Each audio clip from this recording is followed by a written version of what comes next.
नमस्कार, मैं ज्योति स्वागत करती हूँ आपका आपके अपने चैनल शिक्षात्रा में। जैसा कि आपको पता है, हम maths class 10th NCERT full course cover कर रहे हैं सीरीज में, और हमने चैप्टर 3 जिसका नाम है pair of linear equations in two variables कर लिया है कंप्लीट।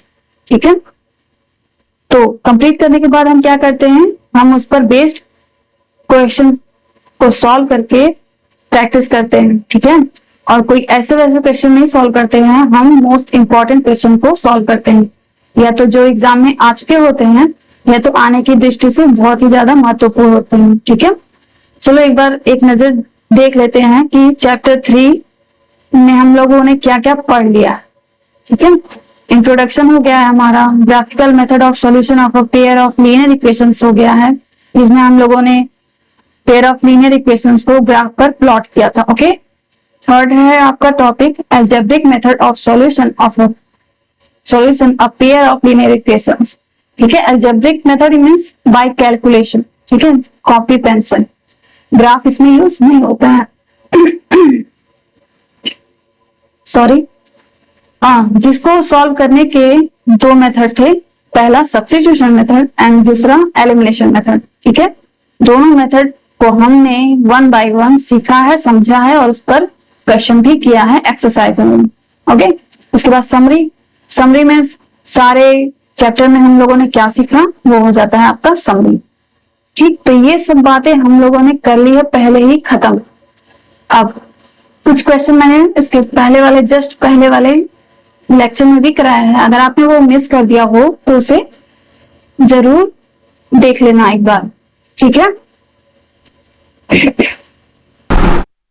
हर एक क्वेश्चन एग्जाम की दृष्टि से बहुत ही इंपॉर्टेंट है, तो किसी भी क्वेश्चन को हल्के में मत लेना कि बस चलो क्वेश्चन ही तो सॉल्व करना है, एक ही टाइप के क्वेश्चन है तो 10 बार सॉल्व करने की क्या जरूरत है। आप एक क्वेश्चन को 10 बार सॉल्व करोगे ना, तो आपको खुद पता चल जाएगा कि सॉल्व करने का फायदा क्या होता है। ठीक है, प्रैक्टिस का फायदा क्या होता है। तो चलो, without any wasting time, let's get started our today lecture. First question of this lecture. तो इस क्लास का पहला क्वेश्चन आपके स्क्रीन पे ये रहा। करना क्या है, solve for x and y, x और वाई की वैल्यू फाइंड करनी है। ओके, तो एक इक्वेशन ये है और दूसरा इधर है। तो जनरल फॉर्म क्या होता है लीनियर पॉलिनोमियल का,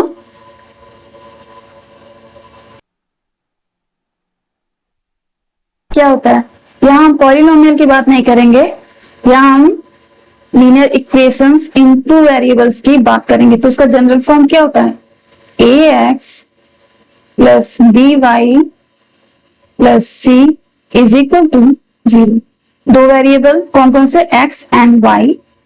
ठीक है, और दोनों लीनियर है, लीनियर क्योंकि इस दोनों वेरिएबल में हाईएस्ट पावर क्या है, 1। इट मींस ये एक लीनियर इक्वेशंस है विथ टू वेरिएबल्स। ये सब बेसिक है, ये मैंने बताया है। ठीक है, ये मैंने जब एक्सरसाइज स्टार्ट किया था ना, मतलब चैप्टर स्टार्ट किया था, तभी मैंने ये सब बताया। बस ये रिकॉल कर रही हूँ कि आपको रिवीजन भी होता चले। ठीक है, आप भूल ना जाओ एक ही बार में। ठीक है, ये है तो इस फॉर्म में होना चाहिए।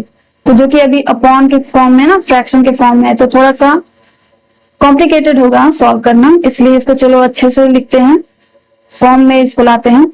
क्या करेंगे, x अपॉन ए तो है ही, y अपॉन बी इक्वल की दूसरी साइड है जो कि प्लस में है, तो इक्वल के इस साइड लाओ तो माइनस हो जाएगा, फिर हो जाएगा y अपॉन बी हो जाएगा। अब एलसीएम लो, ए बी का एलसीएम ए बी हो गया। अब बाय क्रॉस मल्टीप्लीकेशन हो जाएगा B x minus a Y हो जाएगा, एंड इज इक्वल टू 0, क्योंकि इक्वल की दूसरी साइड तो अब कुछ बचा ही नहीं। ठीक है, अब फिर से क्रॉस मल्टीप्लीकेशन, तो 0 को 0 अपॉन 1 मान लो, क्रॉस मल्टीप्लीकेशन करो। After cross multiplication we found bx minus a y is equal to 0, क्योंकि 0 का मल्टीप्लाई ए बी में होगा तो 0 ही आ जाएगा। ये हो गया। अब ये देखने में सुंदर लग रहा है, मीन्स फॉर्म में लग रहा है, ठीक है। तो इसको मान लेते हैं इक्वेशन 1। एंड दूसरा हमारा वो तो फॉर्म में है ही, टू वेरिएबल है एक्स वाई, उसके कोफिशिएंट्स है ए बी, और ये हमारा कांस्टेंट टर्म है कौन, a square plus b square. सिर्फ ए स्क्वायर कांस्टेंट नहीं है, ना सिर्फ b square, a square plus b square constant है। देखो वेरिएबल के अलावा जो भी टर्म होते हैं, जो भी पद होते हैं, वो कांस्टेंट कहलाते हैं, ठीक है। तो सिर्फ ए स्क्वायर को लेके सॉल्व मत कर देना कि बड़ा कौन ले, चलो ए स्क्वायर लेके सॉल्व कर देते, तो हो जाएगा आपका क्वेश्चन गलत। तो फिलहाल यहाँ पे क्या कह रहा है, solve for x and y, हमें एक्स और वाई की वैल्यू फाइंड करनी है।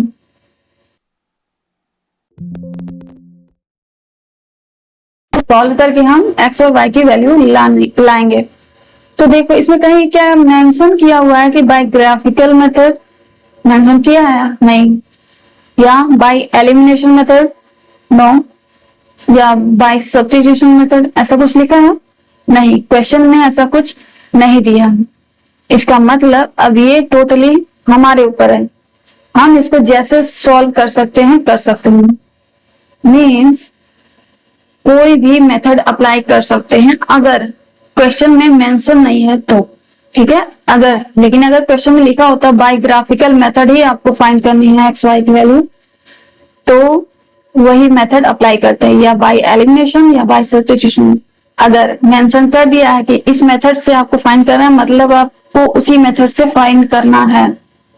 लेकिन अगर मेंशन नहीं है तो वो टोटली आपके ऊपर है, आपको जो भी मेथड होता है ना, 3 मेथड है तो जरूर, ऐसा तो ऑब्वियस थिंग है कि आपको कोई ना कोई आपका एक मेथड फेवरेट होगा, इतना मुझे पता है मेरे एक्सपीरियंस से, ठीक है। तो वो मेथड आप अप्लाई कीजिए जो आपका फेवरेट मेथड है, ठीक है। तो यहाँ क्या हो गया, हमारा इक्वेशन 1 बन गया, इक्वेशन 2।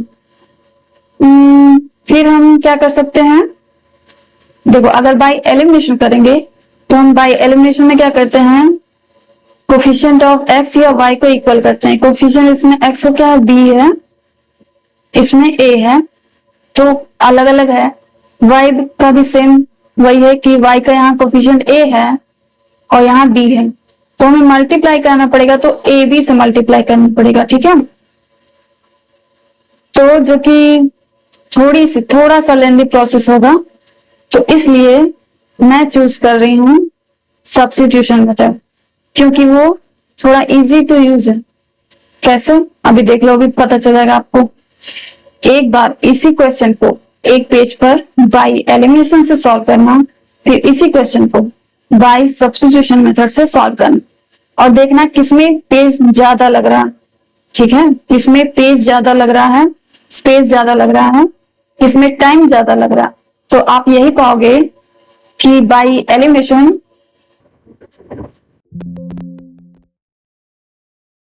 थोड़ा सा 4-5 स्टेप बढ़ जाएंगे आपके, ठीक है। स्पेस थोड़ा ज्यादा लगेगा तो टाइम भी ज्यादा लगेगा, क्योंकि टाइम के अकॉर्डिंग ही होगा सारा कुछ, और टाइम भी आपको एग्जाम में मतलब बहुत ज्यादा तो है नहीं, तो उसी चीज को फॉलो करो ना जिसमें टाइम कम लगता हो और स्पेस कम लगता हो, ठीक है। क्योंकि हम आंसर तो है नहीं, ऐसा नहीं है कि एग्जामिनर खुश हो गए कि बच्चा, अरे वाह बच्चा एलिमिनेशन मेथड अप्लाई किया है तो मैं इसको 2 मार्क्स अधिक दे दूंगी, ऐसा तो होगा नहीं। जितने मार्क्स से क्वेश्चन है उतना ही मिलेगा आपको। तो जरूरत क्या है ज्यादा एनर्जी वेस्ट करने की एक ही क्वेश्चन पे, आपके पास बहुत सारे क्वेश्चन रहेंगे उस टाइम, ठीक है। तो अभी घर पे हो, आप फ्री हो तो आप कर सकते हो उसको, लेकिन एग्जाम में थोड़ा सा प्रेशर रहता है, थोड़ा सा ये रहता है कि मुझे हर क्वेश्चन को फिनिश करना है, ठीक है। तो उस चीज को देखते हुए सॉल्व करना, जिसमें एक्सपर्ट हो जाओ, भले ज्यादा टाइम लग रहा है, नहीं टाइम ज्यादा नहीं लगना, एक्सपर्ट हो जाओगे तो टाइम नहीं लगेगा, ऑब्वियस बात है। तो फिलहाल चलो अब बात को देते हैं विराम, करते हैं काम। यहां से b x is equal to हो जाएगा ए Y,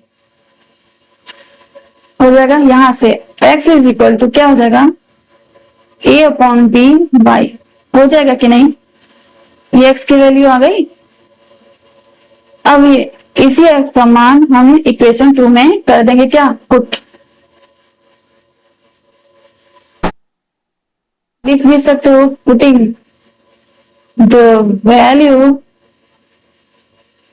of x in equation 2। चलो इक्वेशन 2 में x की वैल्यू पुट कर रहे हैं, यानी हम सब्स्टिट्यूशन मेथड अप्लाई कर रहे हैं। पुटिंग की जगह आप सब्स्टिट्यूटिंग भी लिख सकते हो, ठीक है। तो a x के जगह a upon b Y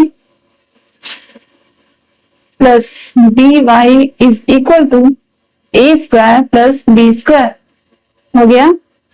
multiply कर दो, a square upon b y plus d y is equal to a square plus b square हो गया। अब एलसीएम ले लो, हो जाएगा b हो गया। अब by cross multiplication a square y plus b square y हो गया कि नहीं, देख लो एक बार। a स्क्वायर वाई इधर से, तो इधर बी स्क्वायर वाई, यस ठीक है। फिर a square plus b square, ठीक है। अब यहां से फिर कॉमन कर लो, क्या कॉमन हो सकता है, कुछ हो सकता है, y कॉमन होगा, a square plus b square, sorry मैंने y लिख दिया,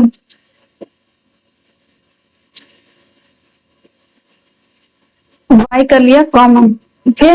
नीचे क्या बचा, b is equal to a square plus b square. यहाँ पे यहीं पे हम काट सकते हैं, ठीक है, a square plus b square को कैंसिल कर सकते हैं। तो यहां से क्या हो जाएगा, y upon b is equal to 1 या y equal to b one जा b। मतलब किसी भी नंबर या लेटर्स को 1 से मल्टीप्लाई करेंगे तो वही नंबर आ जाता है। ये तो निकल गया y का मान। अब बारी है x की, तो यहीं से निकाल लो, x equal to a upon b y, इसमें पुट कर रही हूं, इसमें putting the value of b in the above equation, okay. x equal to a upon b तो रहेगा ही, y की जगह b, तो x इक्वल टू क्या हो जाएगा, b से b cancel out, a x equal to a, x की वैल्यू आई a, y की आई b।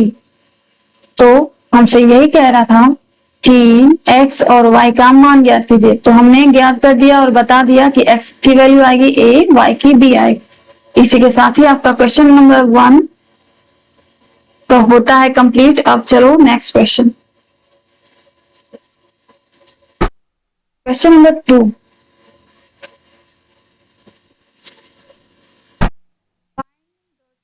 whose sum is 75 and difference is 50। ठीक है, दो नंबर हमें फाइंड करने हैं जिसका सम करेंगे अगर तो आता है 75 और उसका डिफरेंस करेंगे यानी अगर घटाएंगे उस नंबर को आपस में तो आएगा हमारा 50। तो वो नंबर कौन से हैं यही हमें बताना। तो सॉल्यूशन, लेट 2 नंबर्स हैं, तो फर्स्ट नंबर सेकंड नंबर मैं लिख रही हूँ, let first number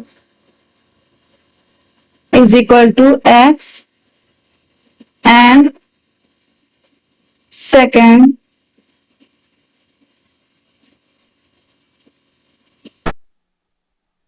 number is equal to y। ठीक है,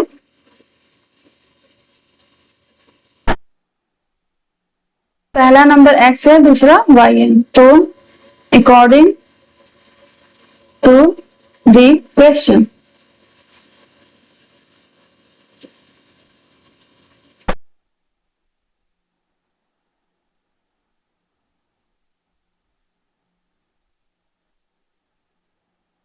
क्या कह रहा है क्वेश्चन में, सम करना है, एक बार सम करना है मतलब एक बार प्लस करना है, एक बार माइनस करना है। प्लस करूं तो क्या आता है 75 माइनस करने पे क्या आता है 15। ठीक है, तो इन दोनों को इक्वेशन 1 एंड 2 बना लेंगे। ठीक है, अब देखो इसमें एलिमिनेशन मेथड अप्लाई हो सकता है इजीली। अगर आप प्रैक्टिस कर रहे हो क्वेश्चन की तो आपको इक्वेशन देखते ही पता चल जाएगा कि कौन सा मेथड अप्लाई करने से फायदा रहेगा। ठीक है, फायदा मतलब कैलकुलेशन थोड़ा कम होगा। तो अगर आप प्रैक्टिस कर रहे हो तो आपको देखते ही क्वेश्चन पता चल जाएगा, जैसे मुझे पता चल जा रहा है। क्यों? क्योंकि कोफिशिएंट ऑफ एक्स और coefficient of y both are same. ठीक है, इसमें भी कोफिशिएंट एक्स दोनों इक्वेशन में 1 1 है, वाई का भी कोफिशिएंट 1 1, तो अलग से हमें मल्टीप्लाई करने की जरूरत नहीं है इक्वल करने के लिए। ठीक है, तो यहाँ क्या करें, ऑन एडिंग या ऑन सब्ट्रैक्टिंग? देखो ऐड करने पर वाई वाला टर्म कट होगा, सब्ट्रैक्ट करने पर एक्स वाला टर्म कट होगा। लेकिन सब्ट्रैक्ट करने के लिए हमें साइन चेंज करना पड़ता है, तो साइन चेंज करने की क्या जरूरत है? जब ऑन एडिंग पे ही काम चल जा रहा है तो सब्ट्रैक्टिंग वाला सेकंड ऑप्शन रखो। ठीक है, फर्स्ट आप कोशिश करो कि ऑन एडिंग पे ही कट जाए, क्योंकि उसमें साइन चेंज नहीं करना पड़ता। तो ऑन एडिंग, ऐड करने पे क्या होगा, प्लस वाई माइनस वाई हो जाएगा आपका कैंसल आउट, और एडिंग में साइन चेंज नहीं होता। ठीक है, सब्ट्रैक्ट में नीचे वाले सारे टर्म्स का साइन चेंज होता है। तो x और x प्लस प्लस है तो प्लस वन कितना 2x, 1x कितना x 2x is equal to, यहाँ भी दोनों प्लस में है, दोनों ऐड ही होगा। ऐड करोगे तो कितना है 75 5 80 और 1 90 10 90, ये हो गया हमारा 90। x इक्वल टू 90 अपॉन 2, यहां से x इक्वल टू हो जाएगा 45। ठीक, यह गई x की वैल्यू, मीन्स एक नंबर हमें पता चल गया। ठीक है, जब एक नंबर पता चल गया दूसरा कैसे लाएंगे, इसी नंबर को किसी में इक्वेशन 1 या 2 में पुट कर दो।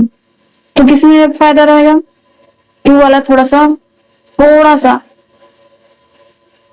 15 है तो ज्यादा ठीक रहेगा। In the value of x in equation 2,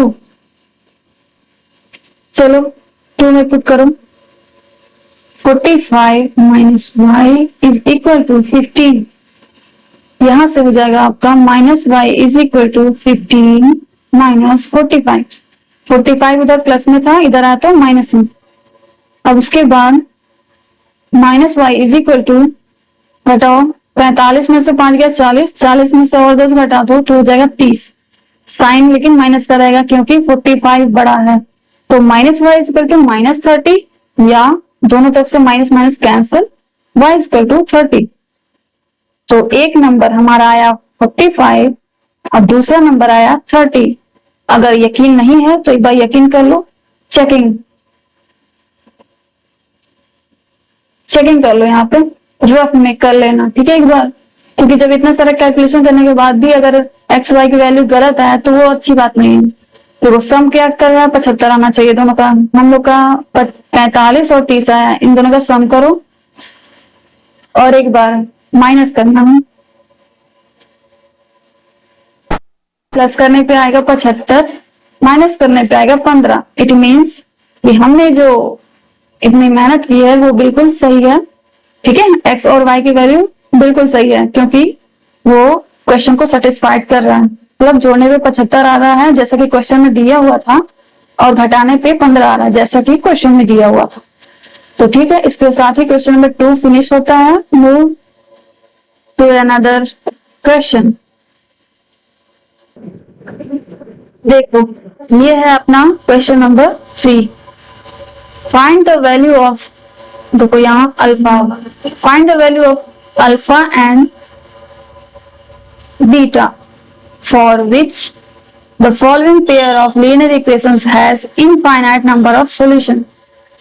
हमें अल्फा और बीटा की वैल्यू फाइंड करनी है, वो तो करनी है, लेकिन एक कंडीशन दिया हुआ है। क्या दिया हुआ है कि पेयर ऑफ लीनियर इक्वेशन जो है ना उसके has infinite numbers of solution. ऐसा कौन सी केस में होता है कि दो लीनियर इक्वेशंस के इनफाइनाइट सॉल्यूशन हो? मैंने ये सारा कुछ बताया है बट एक बार रिकॉल कर देती हूँ।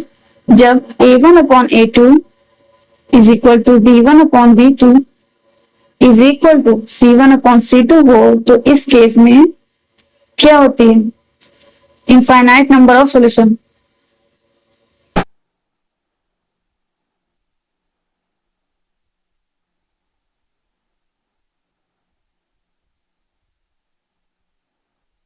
इस केस में इनफाइनाइट नंबर ऑफ सॉल्यूशन होते हैं ऑफ गिवन इक्वेशंस। ठीक है, तो इसी कंडीशन को अप्लाई करेंगे यहाँ पे। सबसे पहले a1 a2 b1 b2 c1 c2 क्या है उसको तो निकाल लें, ठीक है, फिर उससे को अप्लाई करेंगे सॉल्यूशन। चलो यहाँ a1 क्या आएगा? a1 is equal to coefficient of x 2, b1 is equal to coefficient of y 3 and c1 is our constant term which is 7. Similarly a2 is equal to coefficient of x, ये है अपना alpha, a नहीं है ये alpha है, ठीक है। b2 is equal to alpha plus beta and C2 is equal to constant term 28, ठीक है। अब because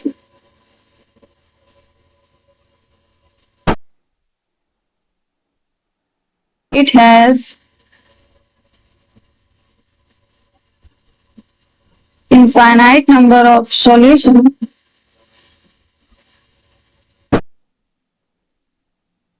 it means इसका क्या मतलब है कि a1 upon a2 is equal to b1 upon b2 is equal to c1 upon c2 होगा। चलो वैल्यू पुट कर दो, 2 upon a is equal to 3 upon alpha plus beta, ये भी अल्फा है मैंने a बोल दिया था, is equal to c1 upon c2 7 upon 28। ये तो कट भी हो जाएगा, 7 अपॉन 7 अरे 1 जा एंड 4 जा 28, ठीक है, 1 अपॉन 4। तो अल्फा और बीटा की वैल्यू कैसे फाइंड करेंगे? पहले इन दो टर्म्स को लो, इन दो टर्म्स को यहां से क्रॉस मल्टीप्लीकेशन करो, हो जाएगा 2 in bracket alpha plus beta is equal to 3 alpha, ये हो जाएगा। 2 से इसमें मल्टीप्लाई करो अल्फा में, 2 alpha plus 2 beta is equal to 3 alpha, ये हो गया। अब 2 अल्फा अल्फा अल्फा टर्म एक पास करो, minus 3 alpha is equal to minus 2 beta, ठीक है। उसके बाद 2 अल्फा माइनस अल्फा क्या हो जाएगा? 2 अल्फा माइनस 3 अल्फा क्या होगा? Minus alpha, plus minus minus 2 में से 3 गया -1 इज इक्वल टू -2 बीटा, ये आ गया। तो माइनस माइनस फिर से कैंसिल हो सकता है, alpha is equal to 2 beta हम लिख सकते हैं, ठीक है। अभी इसको डब्बे में रख के छोड़ दो। अब कौन सा दो टर्म ले? 2 upon alpha is equal to 1 upon 4, ये कहां से लिया मैंने? ये वाला टर्म और ये वाला टर्म लिया। अभी तो ये दोनों टर्म लिया था, अभी ये पहला और आखिरी लो। फिर इसमें भी क्रॉस मल्टीप्लीकेशन, 2 4 जार 8, अल्फा 1 जार अल्फा, यहां से alpha is equal to 8, alpha की वैल्यू आ गई, अल्फा इज इक्वल टू 8। अगर हम इक्वेशन 1 इसको बना दें तो लिख देंगे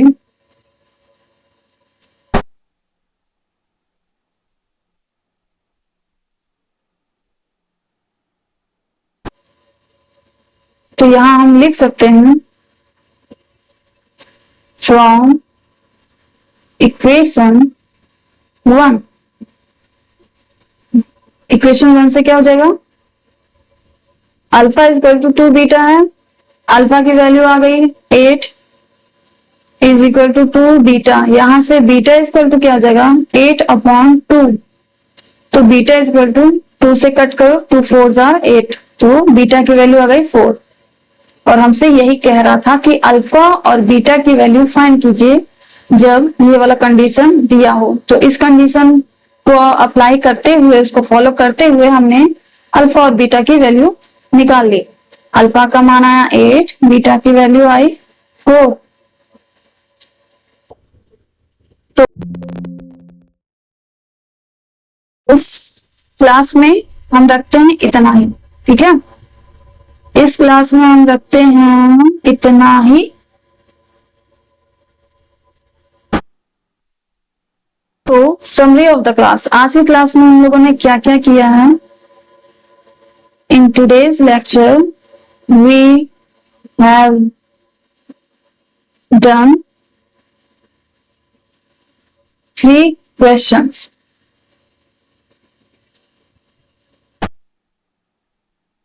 एज अ प्रैक्टिस, ठीक है। 3 क्वेश्चन किए हैं प्रैक्टिस के तौर पे। देखो, क्वेश्चन का करना का मतलब ये नहीं कि मैं बस क्वेश्चन ही कर रही हूँ, आप नोटिस कर रहे होगे। क्वेश्चन के साथ साथ मैं कॉन्सेप्ट भी बता रही हूँ कि कब कौन सा कॉन्सेप्ट यूज होगा, कौन सा फॉर्मूला, ठीक है, ये यूज होगा।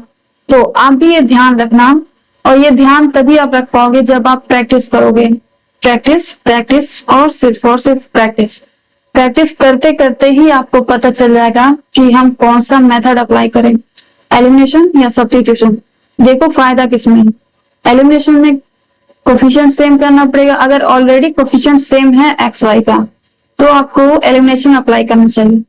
और बाय सब्स्टिट्यूशन, जब कोफिशिएंट सेम नहीं है एक्स वाई का, तो मल्टीप्लाई करने से अच्छा है कि आप सब्स्टिट्यूट ही कर दो, ठीक है। तो सब्स्टिट्यूशन मेथड अप्लाई हो जाएगा। और अगर ग्राफिकल मेथड है तो इन सब मेथड को छोड़ो, ग्राफिकल मेथड ही अप्लाई करो जैसा कि मैंने बताया है, ठीक है। तो आई होप आप प्रैक्टिस कर रहे होंगे। तो इन दिस क्लास डन, आज के लिए इतना ही रखते हैं इस क्लास में। नेक्स्ट क्लास में फिर मिलेंगे, ठीक है, फिर प्रैक्टिस करेंगे मोस्ट इंपॉर्टेंट क्वेश्चंस की। Till then take care and thanks for watching.